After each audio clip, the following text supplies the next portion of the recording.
Alors, shalom à tout le monde.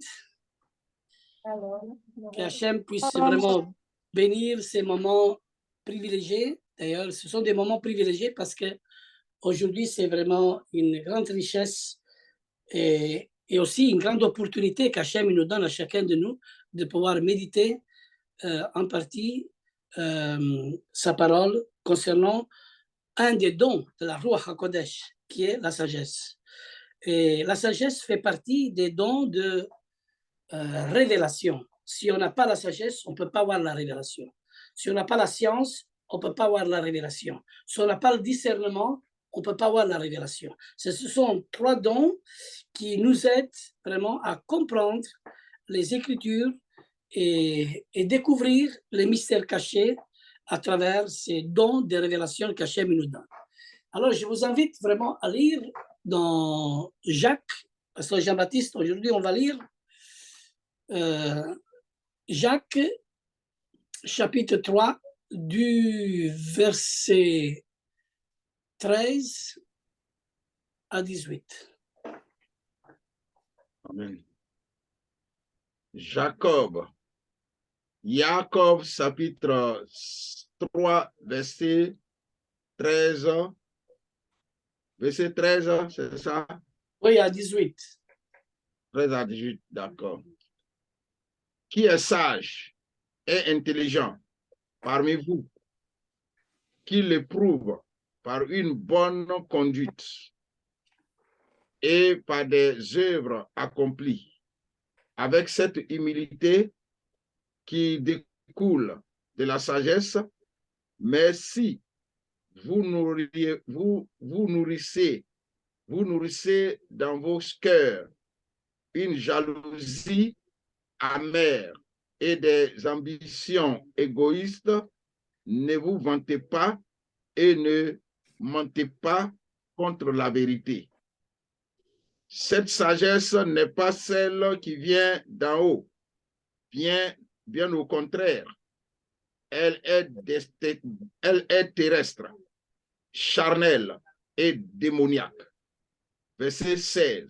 Car là où il y a la jalousie et les ambitions égoïstes, il y a aussi les désordres et toutes sortes de pratiques impures. Mais la sagesse d'en haut est tout d'abord pure, puis pacifique, bienveillante, indulgente, pleine de miséricorde et de bons fruits, sans partialité et sans hypocrisie. Verset 18 enfin. Ceux qui cherchent la paix et qui sèment dans la paix récolteront la justice. Amen. Amen. C'est bien la dernière parole, le dernier passage que tu viens de lire. Le fruit de la justice est sémé dans la paix par ceux qui recherchent la paix. Alors, dans Jacques, vraiment, à partir du verset 13, ce passage vraiment formidable qui nous donne à chacun de nous vraiment la joie d'examiner et l'envie aussi d'examiner ce que l'apôtre il dit. Lequel d'entre vous est sage et intelligent? Il y a un point d'interrogation. Mais lequel? Lequel? Et après, l'esprit qui inspire l'apôtre, hein, Jacques, il dit qu'il montre ses œuvres par une bonne conduite avec la douceur de la sagesse. C'est-à-dire, celui qui est sage et intelligent, ils doivent montrer la douceur et la sagesse. Ils doivent montrer la douceur. Et la douceur est celle qui vient de Yeshua, parce que Yeshua, il dit, apprenez de moi, car je suis humble et doux de cœur. Mais si vous avez dans votre cœur un zèle amer et un esprit de dispute, ne vous glorifiez pas, dit l'Écriture, et ne mentez pas contre la vérité. Et c'est vrai qu'aujourd'hui, il y a vraiment beaucoup de personnes qui sont très intelligentes, qui peuvent montrer la sagesse, mais à l'intérieur de leur cœur, il y a un zèle amer et aussi un esprit de dispute. Mais ce n'est pas ça la sagesse. Tant que nous, à l'intérieur, on a un zèle amer, parce qu'il y a le zèle amer qui est négatif, mais il y a le zèle positif. Ça dépend dans quel zèle nous faisons ces choses. D'ailleurs, l'apôtre Paul, dans son zèle, l'apôtre Paul, dans son... Oui, pasteur Jean-Baptiste, s'il vous plaît, le micro. Oh, excusez. Oui, parce que j'étais complètement... Oui. Alors, je répète. Mais si vous avez dans votre cœur un zèle amer, c'est ça que je parlais, un zèle amer n'est pas un zèle que Dieu veut. Hein? Alors, cette sagesse n'est point celle qui vient d'en haut, mais elle est terrestre, elle est charnelle, elle est diabolique. Et je viens de dire que aujourd'hui, on connaît beaucoup de personnes, même autour de vous, autour de nous tous, on connaît beaucoup de gens qui ont une grande intelligence, mais à l'intérieur, dans leur cœur, ils ont un zèle amer encore et un esprit de dispute. Et je disais l'apôtre Paul, c'est là que je venais parce qu'il avait perdu le fil. L'apôtre Paul, tant qu'il y avait le zèle amer, il était persécuteur de la Keïla. Tant qu'il avait le zèle amer et qu'il ne connaissait pas Yeshua, et il faisait tout à la lettre. C'est pour ça que suivre la lettre, c'est charnel. Et Dieu ne veut pas que nous soyons charnels. C'est pour ça que la sagesse qui ne vient pas d'en haut, elle est terrestre. Celle qui est terrestre est charnelle. Et même, il dit, elle est diabolique. Faites attention, mes frères et sœurs, de quelle sagesse nous on parle. Parce que des fois et souvent, on fait la bave. Vous comprenez, c'est la bave. Quelqu'un qui a un enfant, quand il fait la bave. Hein? Aujourd'hui, on fait la bave.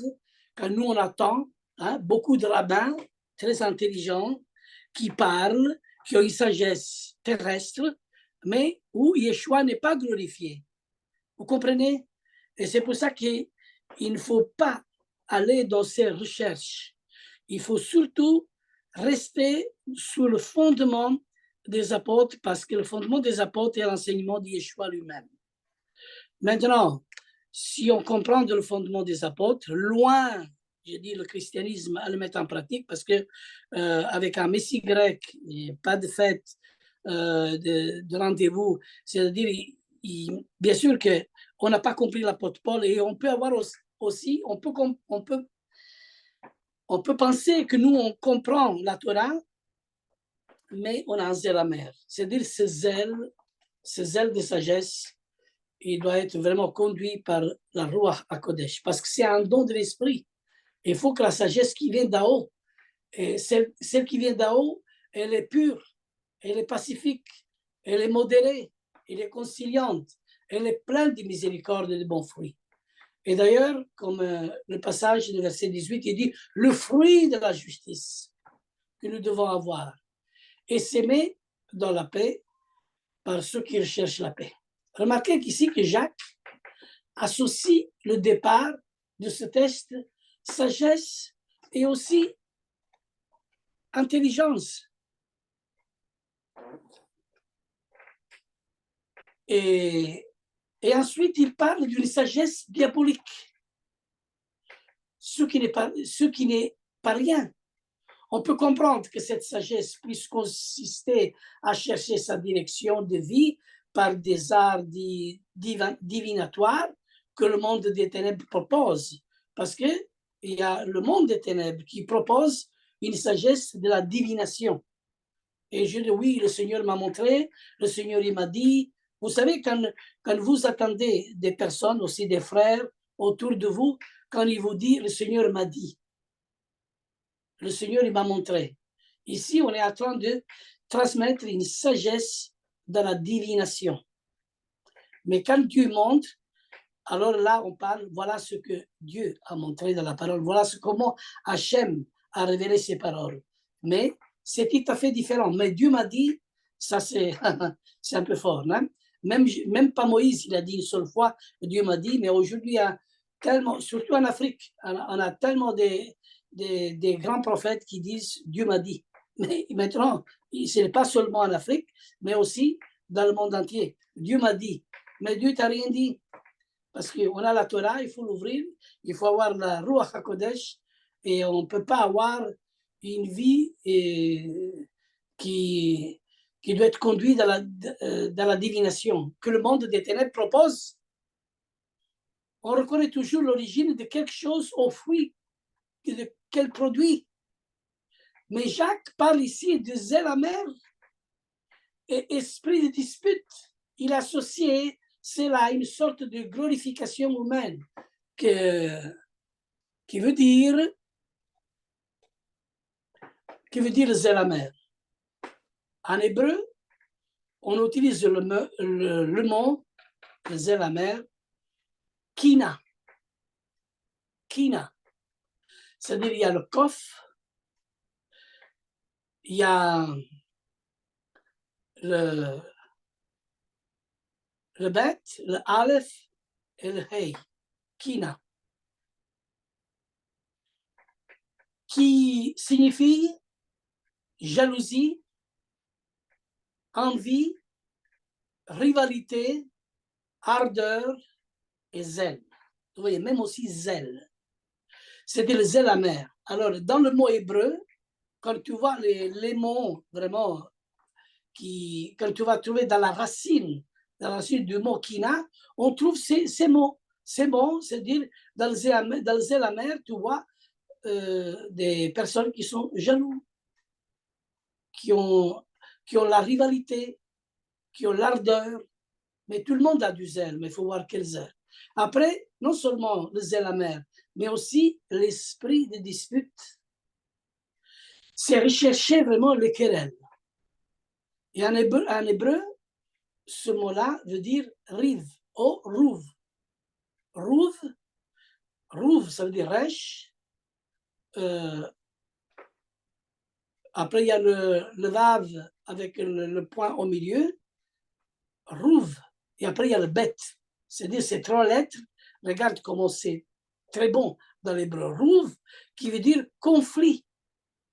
Ça veut dire litige, querelle, prétendre, se disputer, aller en justice. Et l'apôtre Paul, le chaliard, fait comprendre que la sagesse d'en bas est aussi le fait d'être prêt à entrer en conflit pour des questions de jalousie ou de vouloir avoir raison à tout prix sur un sujet qui nous tient à cœur. Ceci est associé à une sorte de gloire d'avoir obtenu ou de vouloir avoir raison. Vous voyez comment c'est délicat. Greco, David et Fieles. Alors, un maître qui s'impose, un maître qui impose ses idées n'est pas un maître. Vous voyez, il y a un maître d'une assemblée ou un maître chef de famille là, qui impose ses idées n'est pas un maître. Il ne faut pas imposer ses idées à lui. En vérité, c'est lui ou celle qui entre en conflit volontairement se détruit lui-même de l'intérieur. Il se détruit. Bien souvent, qu'il soit l'homme ou la femme, perdent le sommeil et ses idées tournent tous dans tous les sens pour savoir quelle stratégie appliquer dans ce conflit. On a réfléchi, oui. Et alors on pense toutes les stratégies qu'on peut faire vraiment pour rentrer dans le conflit. Ce n'est pas la gloire de Dieu. C'est pour ça qu'on a besoin de la sagesse. Dans les Proverbes, chapitre 13, verset 10, le passage il dit « C'est seulement par orgueil qu'on excite des querelles. C'est seulement par orgueil. Mais la sagesse est avec ceux qui écoutent les conseils. » Et j'aime bien Pasteur Jean-Baptiste qui prend toujours les conseils, qui téléphone et demande vraiment qu'est-ce que tu vas prendre, quel est le conseil. Toujours, il faut rentrer dans la sagesse. La sagesse est avec ceux qui écoutent les conseils des hommes de Dieu. Et surtout le conseil de Yeshua et le conseil de la Ruach HaKodesh. Mais le passage il dit, seulement par orgueil qu'on excite des querelles.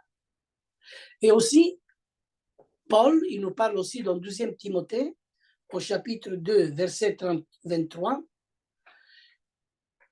Paul il dit à Timothée, au 2 Timothée, chapitre 2, verset 23, repousse les discussions folles et inutiles. Repousse, sachant qu'elles font naître des querelles. Repousse. Ce passage, on veut bien le lire. On va le relire. C'est tellement bon. Repousse les discussions. Et c'est qu'aujourd'hui, on n'arrive pas à faire. On veut toujours, on veut toujours mettre vraiment de l'essence dans le feu. Mais on va se brûler, on va s'exploser. C'est pas bon. La Torah nous enseigne, repousse les discussions folles et inutiles. Pasteur Jean-Baptiste, tu as ce passage. 2 Timothée, chapitre 2, verset 23. Tu mets la voix. 2 Timothée combien? Chapitre 2, verset 23. D'accord, verset 23. OK. Mais évitez les controverses insensées et stupides, car tu sais qu'elles produisent des querelles. Verset 16. Amen. Amen, c'est bon. Alors, mais ici, dans l'autre Bible, la Bible courante dit repousse. Et toi, tu dis, relis le premièrement, j'aime bien ce que tu as lu. Oui, ici, il dit, mais évite. Éviter, c'est-à-dire il faut, quand tu évites, tu repousses. C'est le même. Moi, j'aime bien éviter. Évite, surtout évite. Ouais, on peut lire ça aussi dans Louis II. Oui. Louis II, il dit ici, repousse les discussions folles et inutiles, parce qu'elles font naître des querelles. Voilà. Tu vois, c'est ça qu'il faut éviter. Alors, la sagesse, il faut savoir que la sagesse qui vient d'en haut, celle qui vient par Yeshua, n'est pas naïve. Vous connaissez beaucoup de naïfs, beaucoup de personnes qui sont très naïves dans la sagesse de Dieu. Il ne faut pas être naïf. C'est quoi être naïf? Je vous donne un exemple. Si moi, mettons, je vais enseigner et je vais vous dire que le coq qui fait un œuf, je me trompe. Jamais le coq fait un œuf. La poule, oui, mais pas le coq. Et pourtant, si j'enseignerais comme ça, les personnes naïves, ils vont croire. Ils vont croire. Parce qu'ils sont trop naïfs. Mais c'est pour ça que la sagesse d'en haut n'est pas naïve. Il ne faut pas être naïf. Il est exact que dans cette vie, nous sommes tous victimes d'injustice, d'incompréhension, d'agression, etc. Et le Seigneur le sait. Et nous ne sommes pas dans un monde de bisounours, même au sein des églises. La sagesse de Dieu est une façon de traverser l'épreuve et les attaques en tenant la main du Père Céleste. Car les épreuves ne nous sont pas épargnées. Les épreuves, ils arrivent. Les épreuves, ils arrivent. Et comment il faut faire alors? Simplement, il faut apprendre à avoir la main du Père dans les petits détails de sa vie. Il faut aller vers le Père, notre Père Céleste. Il faut apprendre à avoir la main de notre Père. Lui, il nous conduit. Il y a un autre passage dans le psaume chapitre 37, verset 8. Le passage, il dit, laisse la colère. Abandonne la fureur. Ne t'irrite pas. Ça ferait vraiment mal faire. Pasteur Jean-Baptiste, vois un peu dans la Bible juive comment ce passage est donné. Le psaume 37, verset 8. Ici, moi, dans la Louise et Comte, je lis « Laisse la colère et abandonne la fureur ». Et après, c'est là le mot-clé « Ne t'irrite pas ». C'est vraiment se faire du mal. La voix, mets la voix, pasteur Jean-Baptiste. Verset 8 de Psaume 37, cesse de t'irriter, mets de côté la fureur et ne sois pas en colère. Cela conduit au mal. Ouais. Répète encore la première parole. Cesse de t'irriter. Cesse de t'irriter. Cesse de t'irriter. Mets de côté la fureur. Alors ici, le passage, ils l'ont quand même donné comme ça dans la Bible juive, mais ici, dans la Louise et Comte, ils l'ont complètement donné d'une autre manière. Laisse la colère, abandonne la fureur. Ne t'irrite pas, ça fait vraiment du mal. Ce serait mal faire, vraiment, c'est ça. Alors, il faut chercher ce don de sagesse. C'est la sagesse qui est un don. C'est un don ou une recherche. Vous savez, mes frères, chercher la sagesse, c'est comme l'argent. À la place de chercher la sagesse, nous, on cherche les choses matérielles. C'est vrai qu'on a besoin aussi des biens que Hachem, il ne nous fait rien manquer. Nous sommes très contents de ce que Dieu nous donne comme on vive. Amen. Mais il faut chercher ces choses. Comme Salomon, il n'a pas demandé de l'or et de l'argent, mais il a demandé de la sagesse pour conduire le peuple. Parce que avec la sagesse, il n'y a rien qui nous manque. Parce que la sagesse, il nous donne tellement de récompenses incroyables. Regarde, comme il dit le Proverbe chapitre 2, versets de 3 à 5. Ça, on peut le lire, ce passage.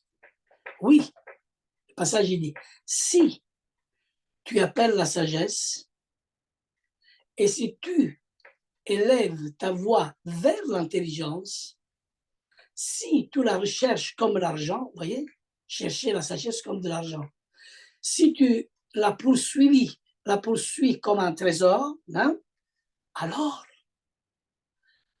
tu comprendras la crainte de l'Éternel. Et tu trouveras la connaissance de Dieu. Amen. Que c'est beau. Alléluia.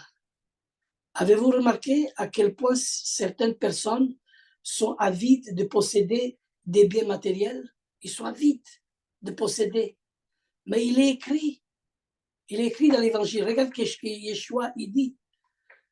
Et je dirai à mon âme, oh mon âme, ce passage il dit, oh mon âme, tu as beaucoup de biens en réserve pour plusieurs années.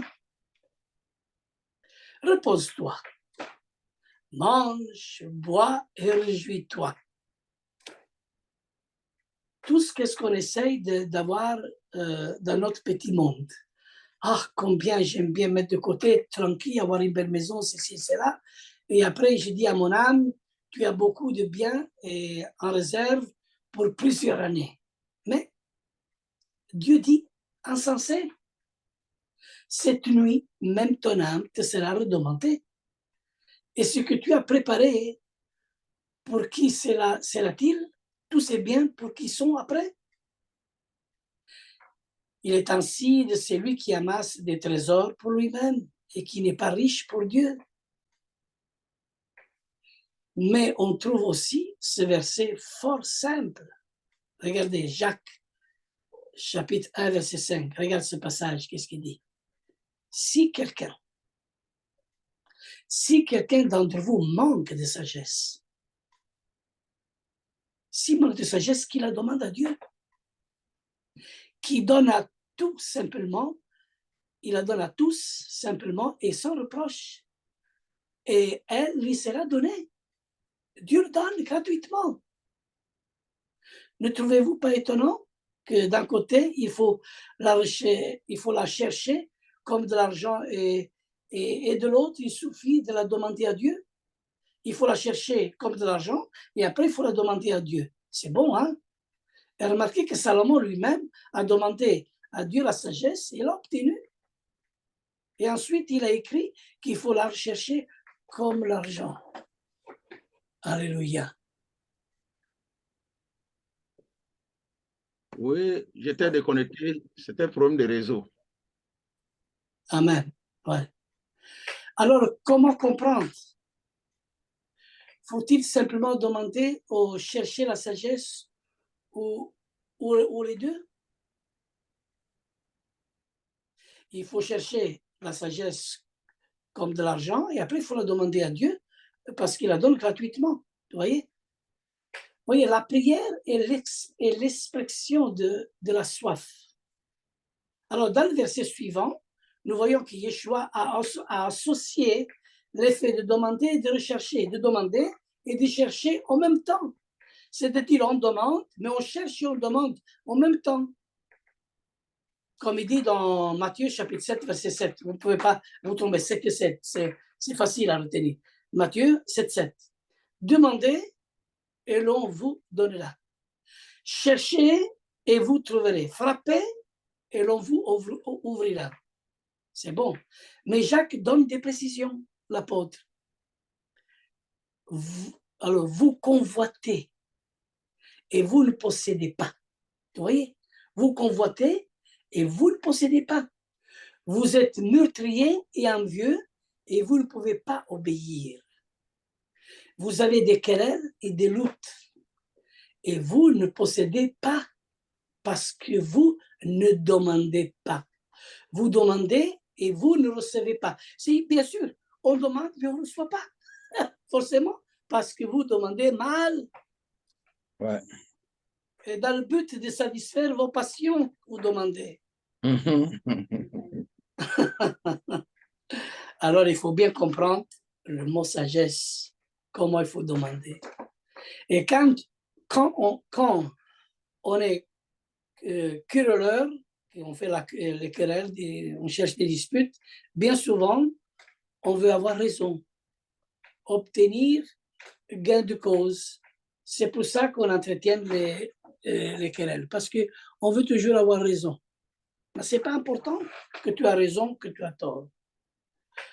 Ce n'est pas important ton point de vue, c'est important le point de vue de notre Seigneur. Et souvent, on dit, moi non, je te donne, non, non, j'ai raison, et pour cela, je te déteste. Voilà, je ne sais plus te voir parce que, et tout des choses comme ça. S'il ne me demande pas pardon aussi, mais on ne comprend pas Hachem, dans quelle direction il veut nous amener. Alors, la vérité, c'est qu'on a soif d'une sagesse qui permettrait de nous en sortir avec les honneurs dans des situations conflictuelles. Jacques appelle cela la sagesse d'en bas. C'est vouloir satisfaire ses passions. Et ça n'a rien à voir avec la sagesse de Dieu.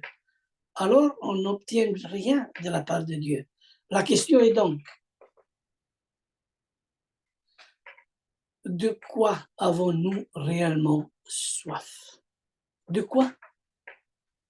De quoi nous avons réellement soif? Pour le dire autrement, quelles sont nos vraies motivations et nos intentions? Quelles sont? Comprenez? Et c'est là qu'on peut comprendre que le cœur de l'homme est complexe. Il est complexe. L'expérience nous a montré que le cœur de l'homme est complexe et que parfois il ne se connaît pas lui-même. Le cœur, il ne se connaît même pas lui-même. D'ailleurs, en hébreu, le cœur, on dit lève. Lève, ça veut dire le cœur. C'est lamed et bête. Mais si on renverse, Bet. Et ça, c'est vraiment la première lettre de la Torah, c'est Bet. Et la dernière lettre de la Torah, c'est Lamed. Et ça, c'est le cœur. Si tu aimes cette Torah avec tout ton cœur, c'est le cœur. Comprenez? C'est-à-dire de la première parole, de la première lettre jusqu'à la dernière lettre, alors tu dois avoir le cœur. Et en effet, lève veut dire, quand tu écris lève, c'est lève et bête. Hein? Lamet et bête. Mais si tu les renverses, c'est la première parole, le bête et le lamet. C'est la première parole et la dernière parole de la Torah. Que c'est bon. C'est d'ailleurs une raison pour laquelle le Seigneur nous place dans des situations parfois critiques. Pour que nous puissions voir la vérité sur notre propre cœur. N'est-il pas écrit dans Devarim chapitre 8 verset 2, souviens-toi. Souviens-toi de tout le chemin que l'Éternel, ton Dieu, t'a fait faire pendant ces 40 années dans le désert afin de t'humilier, de t'éprouver. Souviens-toi pour savoir quelles étaient les dispositions de ton cœur. C'est-à-dire, c'est notre cheminement. Nous devons nous souvenir de notre cheminement pour voir quelles sont les dispositions de notre cœur. Et après le passage, il dit, et si tu garderais au nom ces commandements. Je parle vraiment aujourd'hui, vraiment avec un cœur. J'aime bien ce passage. Vraiment, c'est excellent. Vraiment, tout ce qu'on vient de sortir aujourd'hui. Et la parole, il nous dit, vraiment, souviens-toi. Croyez-vous que Dieu avait besoin d'humilier son peuple pour connaître son cœur? Croyez-vous? Mais non. La raison était que le peuple devait apprendre à se connaître lui-même. On ne se connaît pas, nous. Le Seigneur veut justement nous donner. Le Seigneur veut, croyez-vous, le peuple doit vraiment apprendre à se connaître lui-même. C'est ça. Dieu avait besoin d'humilier son peuple. Il avait besoin, il devait l'humilier pour connaître son cœur. La raison était que le peuple devait apprendre à se connaître lui-même. C'est bien plus pour cela qu'il doit se souvenir. Souviens-toi. Et pour cela, il n'y a rien de mieux que les épreuves. C'est un mot qui fait peur, mais même à l'école, il y a des épreuves. Tout le monde le sait, les épreuves.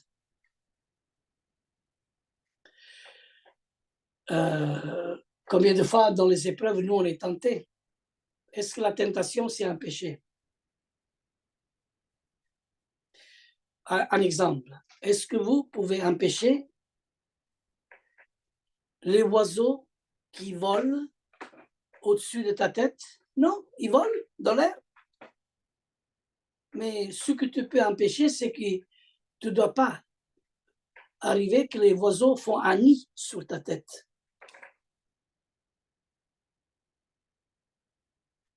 Tu ne sais pas les empêcher qui volent sur ta tête, mais qui font un nid sur ta tête, ça, là, c'est autre chose.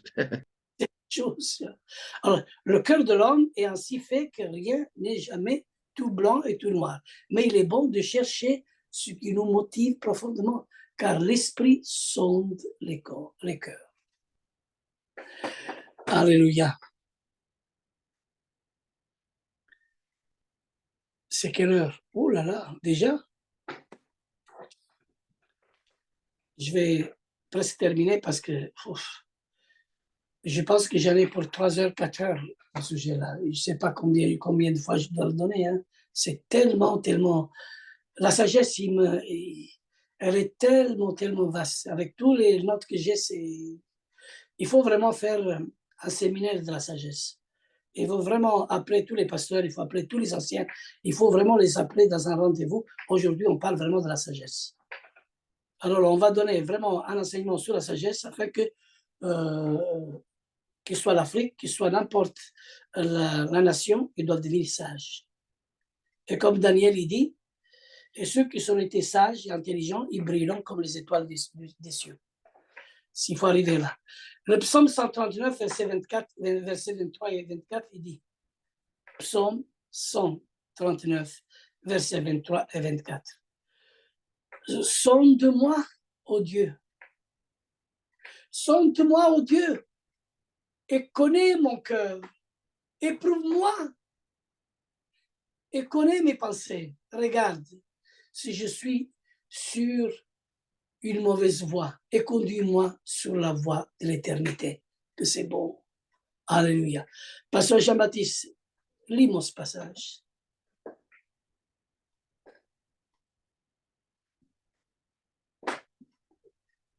Psaume 139, verset combien, papa? 23 et 24. Voilà. Examine-moi, ô Dieu, et connais mon cœur. Éprouve-moi et connais mes pensées. Vois s'il y a en moi une voie offensante et conduis-moi le long de la voie éternelle. Amen. Et conduis-moi sur la voie de l'éternité, ici dit. Hein? Alléluia. Et ici, voilà, je pense que nous serions surpris si nous analysons en toute honnêteté les raisons profondes qui nous poussent à faire telle ou telle chose pour le Seigneur. Sont-elles toujours dignes et désintéressées? Est-ce vraiment pour obéir au Seigneur ou pour nous-mêmes? Mais quand Salomon a fait sa demande à Dieu, celui-ci a répondu en fonction de la motivation de son cœur.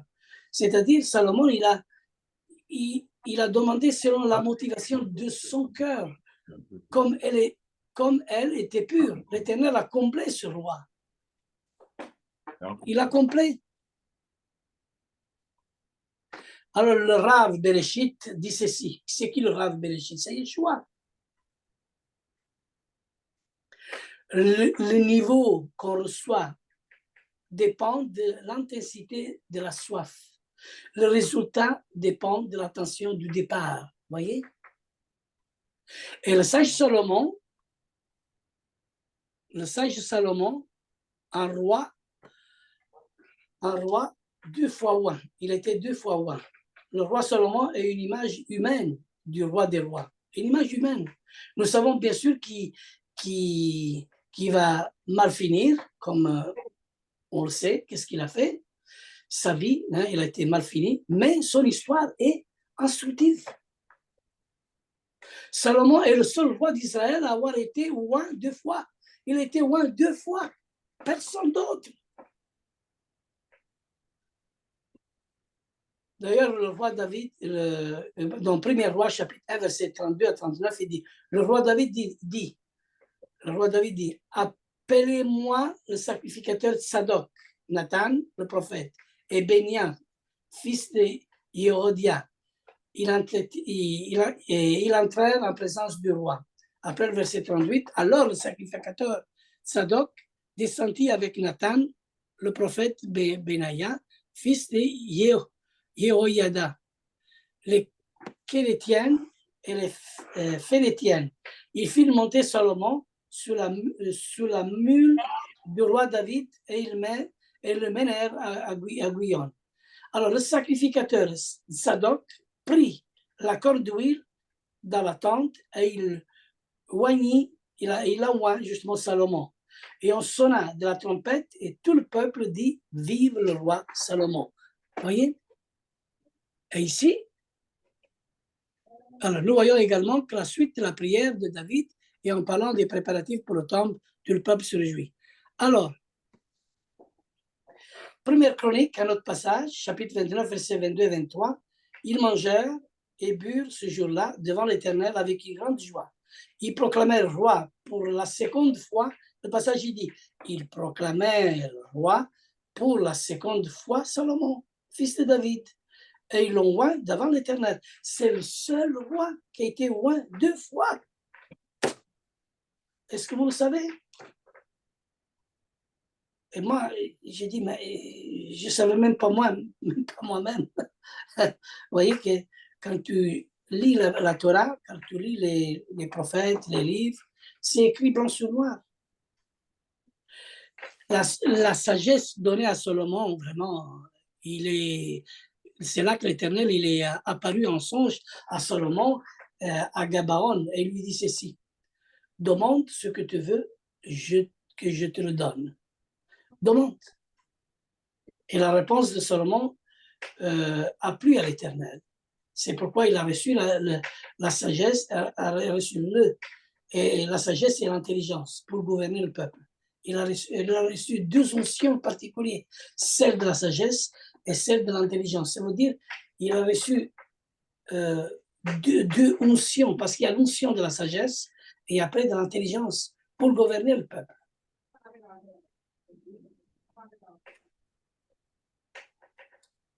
Alors, comme le passage dit, dans 1er Roi, chapitre 3, versets 7 à 12, maintenant, Éternel, mon Dieu, tu as fait régner ton serviteur à la place de David, mon père, et moi, je ne suis qu'un jeune homme. Je n'ai point d'expérience. C'est vrai. Ton serviteur est au milieu du peuple que tu as choisi, peuple immense que ne peut être ni compté ni nombré à cause de sa multitude. Accorde donc à ton serviteur un cœur intelligent pour juger ton peuple, pour discerner le bien du mal, pour juger ton peuple. Et c'est là on rentre dans la paracha de Shoftim, pour juger ton peuple. Que la Bible, de l'autre côté, dit, tu ne jugeras pas, et malheur à qui juge, celui qui juge sera jugé. Mais ici, le terme, hein, c'est pas la même chose, safat, que krinon. C'est-à-dire, il y a deux termes qui veulent dire juger. Vous voyez? Alors, Dieu, nous devons aussi juger nos enfants, bien les conduire dans l'enseignement, il faut bien les diriger. Et c'est-à-dire que le mot shoftim veut dire aussi gouverner, et dans le mot safat, qui veut dire commandement, c'est-à-dire gouverner le peuple. Et après, punir, ça veut dire aussi punir, c'est-à-dire il faut savoir punir. Vous savez, même la sœur de Myriam a été punie de lèpre pendant 40 jours. Attends, termine dessus. Petit là. Ouais. Et pasteur Jean-Baptiste la voit. Ok. Voilà, jusqu'à là, je m'arrête. Hein. Après, on pourrait continuer encore une autre fois pour vous parler de la sagesse et la capacité de construire. Alors là, la racine bana donne le mot ben qui signifie un fils. Et là, nous voyons que dans les Écritures, Caïn, qui veut dire aussi possession, et Abel veut dire Evel, veut dire vapeur, hein, veut dire aussi vanité. Alors là, on rentre dans une autre étude qu'on peut voir une autre fois, où Caïn tue son frère. Hein. Alors là, regarde qu'on n'a pas la sagesse de Dieu, à quel point la jalousie, et il peut vraiment nous amener et entraîner à faire des bêtises et des choses qui sont contraires à la volonté de Dieu. Eh bien, merci de m'avoir écouté jusqu'à maintenant. Que la chaîne vous bénisse et à la prochaine fois. Amen. Amen. Amen. Amen. Merci beaucoup, Abby. Merci beaucoup. Merci. Ok. Bon message, très bon message. Oui, c'est... Alléluia. Merci beaucoup, pasteur. Il y a d'autres questions? Sinon, tout est clair? C'est clair. Ok. Il y a beaucoup à dire sur la sagesse. Il faut étudier l'hébreu, c'est-à-dire c'est avec l'hébreu qu'on comprend mieux. C'est-à-dire le sens vraiment de juger et de ne pas juger. Il y a aussi la manière, parce qu'on n'a pas le droit de juger notre prochain, ou notre frère, ou notre sœur, car si nous jugeons, nous serons jugés. Après, il y a l'autre façon de juger pour l'administration, aussi pour gouverner le peuple. Et là, il faut savoir gouverner, il faut savoir aussi punir. Comme, tu sais, c'est Dieu qui a puni aussi la sœur de Moshe.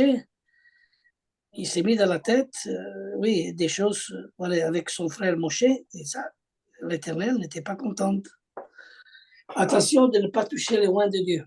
Attention, faites attention, parce que quand on touche les loin de Dieu, et surtout ceux que Dieu a choisis, et on le méprise, je peux vous dire que Dieu est toujours avec loin de Dieu, est toujours.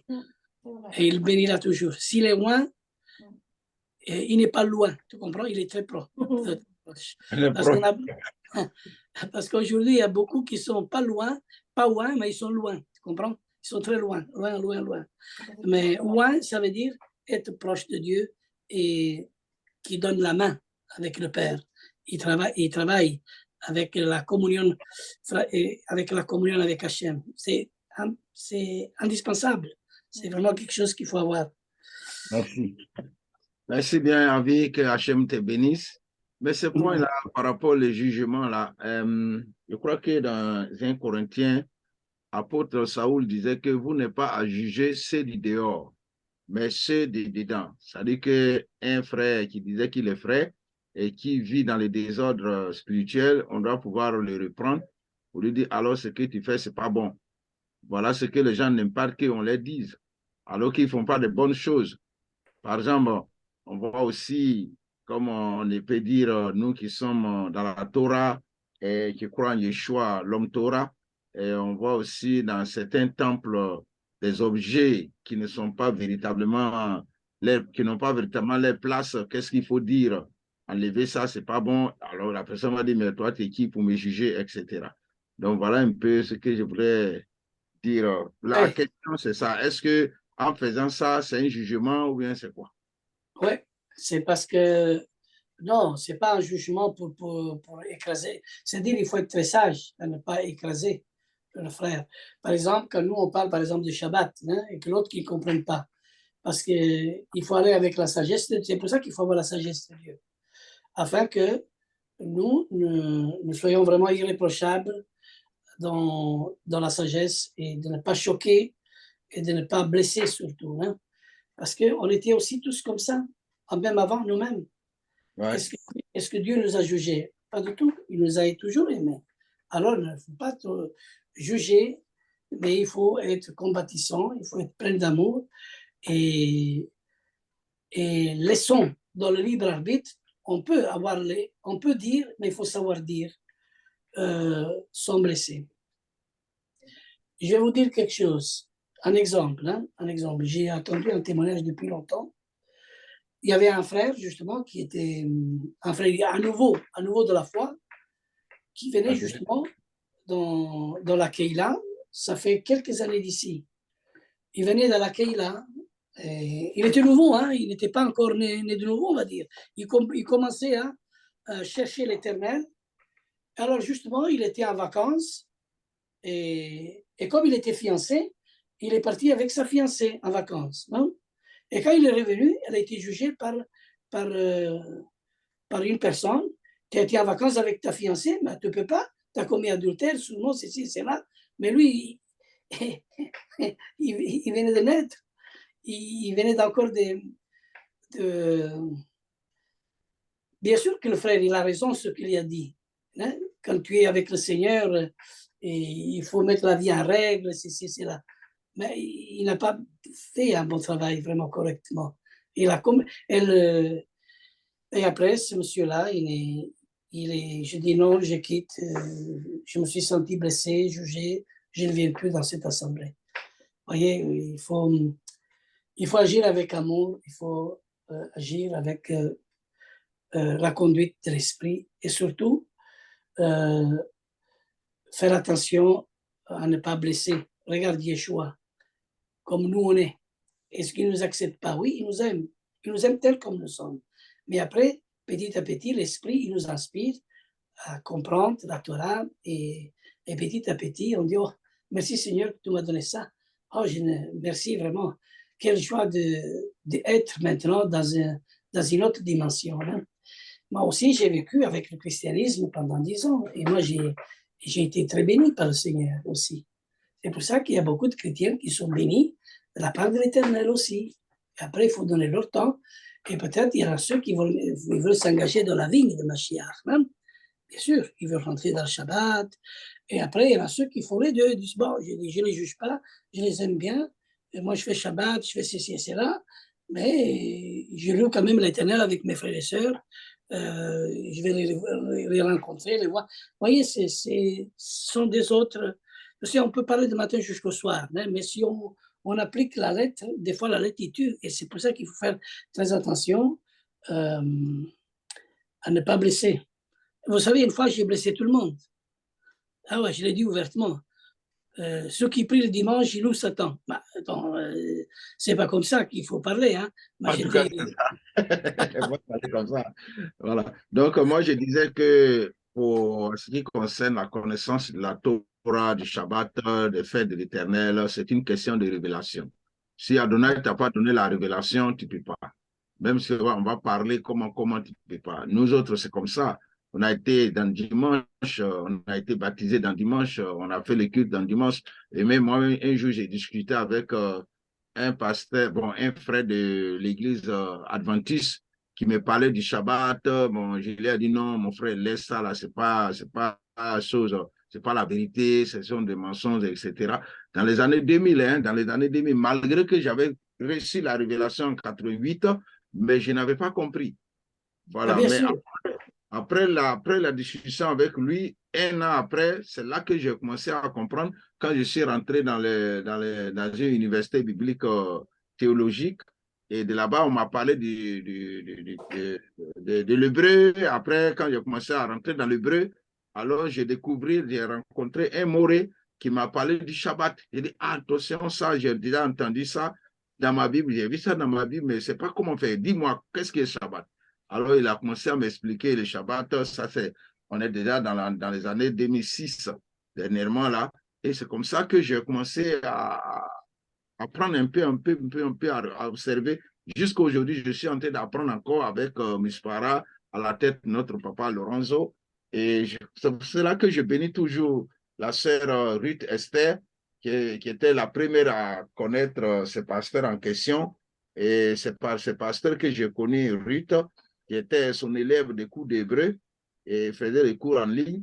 Alors, voilà comment j'ai connu le Shabbat. Mais j'ai vu que c'est pas la révélation. Même ces pasteurs en question, ils font le Shabbat vendredi soir, ils font l'ouverture du Shabbat vendredi soir, mais samedi, ils font rien. Samedi, il n'y a pas culte du Shabbat ni prière, mais dimanche, ils font le culte de la résurrection. D'après eux, culte de résurrection tous les dimanches. Ils se réunissent pour faire le culte d'adoration, de louange, prédication, c'est culte de la résurrection. Et le Shabbat, il n'y a pas culte actuellement. Alors, tu vois ici, le culte de la résurrection de Yeshua, il faut le faire une fois par an. Je vais t'expliquer. Oui, ça c'est sûr. Ça, je comprends ça. Comme c'est la fête de la gerbe, la fête de la gerbe, c'est aussi une fête de l'Éternel. C'est aussi un Shabbat. Hein? Et il ne tombait pas le Shabbat, il tombait le jour il est tombé justement le premier jour de la semaine. Oui, il est tombé.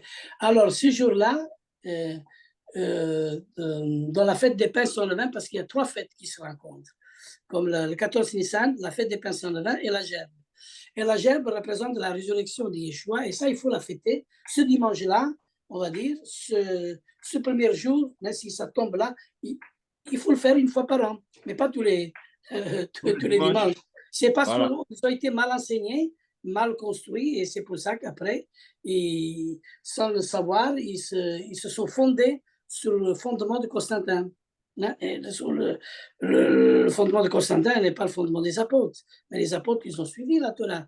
Ils mangeaient kasher, ils étaient circoncis, ils appliquaient toute la Torah correctement. C'est ça. OK.